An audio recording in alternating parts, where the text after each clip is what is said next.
जितिन प्रसाद, जिन्होंने कांग्रेस छोड़कर भाजपा का दामन कल ही थामा है, हमारे संवाददाता विपिन चौबे ने उनसे खास बातचीत की, सुनिए।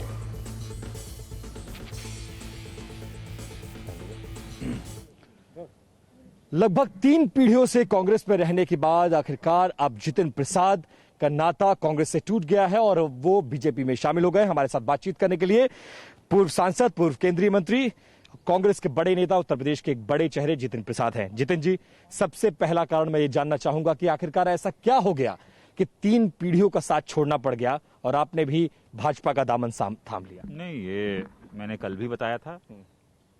3 पीढ़ियों का साथ रहा है और निर्णय महत्वपूर्ण था मेरे राजनीतिक जीवन के लिए भी, और कारण भी महत्वपूर्ण होंगे। और बड़े विचार विमर्श के बाद, लोगों से मंत्रणा करने के बाद मैं इस फैसले पे पहुंचा कि जो हमारा राजनीतिक उद्देश्य होता है जब हम राजनीति में आते हैं, जनता के हितों की रक्षा, उनकी सेवा, परिवर्तन लाना, लोगों के लिए जीवन में सुधार लाना, जब आप उसकी पूर्ति नहीं कर पा रहे हैं तो आपको फैसला लेना पड़ता है। कहाँ प्रॉब्लम कहाँ है कांग्रेस में? राहुल गांधी में समस्या है, संगठन में समस्या है, प्रियंका गांधी में समस्या है, किसकी लीडरशिप में प्रॉब्लम है? क्यों आखिर इतने पुराने नेता जिनका संबंध इतना पुराना है, आप टीम राहुल में थे, 1-to-1 आपकी बातचीत होती थी, फिर समस्या कहाँ आ गई? क्यों आपको छोड़ना पड़ गया? नहीं, अब समस्याएं और सुझाव तो कांग्रेस पार्टी के लोग कांग्रेस पार्टी को दे पाएंगे।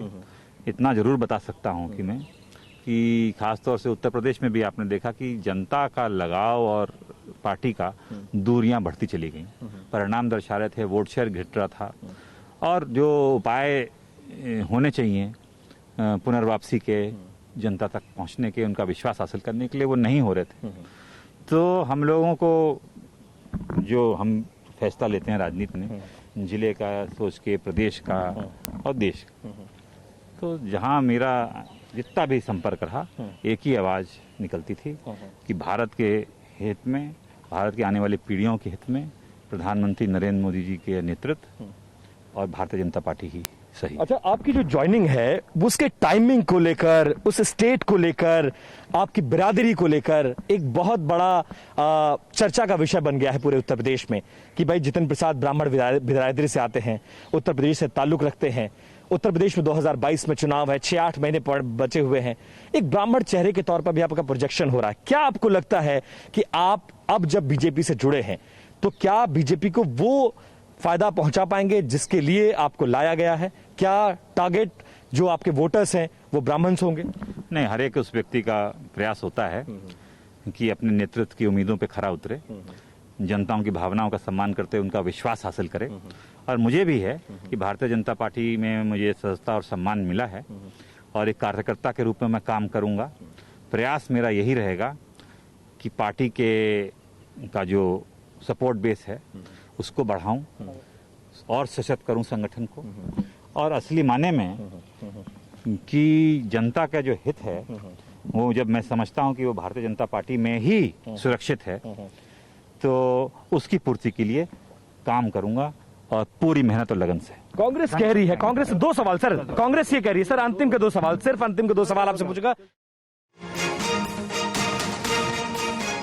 अपने नेतृत्व की उम्मीदों पर खरा उतरूं, जनता का भरोसा हासिल करूं और समस्याओं सुझाव के बारे में तो अब कांग्रेस के लोग ही कांग्रेस को बताएंगे। 3 पीढ़ियों का रिश्ता था, बहुत विचार करने के बाद और बहुत मंत्रणा करने के बाद मैंने ये फैसला लिया। सर, ये कांग्रेस ये आरोप लगा रही है कि आपको महासचिव बनाया, पार्टी में पोजीशन दी, सांसद बनाया, केंद्रीय मंत्री बनाया, सब कुछ दिया, उसके बावजूद सत्ता की मलाई खाने के लिए जितिन प्रसाद बीजेपी में चले गए। मैं स्वीकार करता हूं कि मुझे कांग्रेस पार्टी में बहुत पद मिले और मैंने जहां तक हो सका पूरी निष्ठा और ईमानदारी के साथ दायित्व निभाया। मगर जहां तक ये आप आरोप लगा रहे हैं, लग रहा है अगर मैं सत्ता के मलाई के लिए गया होता तो 7 साल में 3 चुनाव हारने के बाद भी पार्टी को से उम्मीद नहीं छोड़ता और बहुत पहले ही सत्ता परिवर्तन, दल परिवर्तन हो गया होता, क्योंकि सत्ता परिवर्तन तो हो ही गया था। प्रयास किया, पूरा प्रयास किया, और जब मुझे लगा कि यहाँ सुधार और सुनवाई में मुझे लगता है कि परिवर्तन नहीं हो रहा है तो मैंने फैसला लिया। सचिन पायलट के यहाँ भी लोग जुटना शुरू हो चुके हैं, क्या सचिन पायलट भी जा रहे हैं सर? चलिए, तो विपिन ने वो सवाल भी पूछ लिया जो इस समय लाख टके का सवाल है कि अब आगे कौन।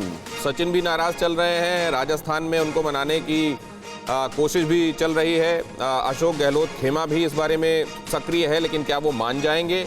और उनको मनाने के लिए जो ऑफर किया जाएगा, जिन चीज़ों में उनको अकोमोडेट करने की कोशिश की जाएगी, क्या उतने भर से वो मान जाएंगे?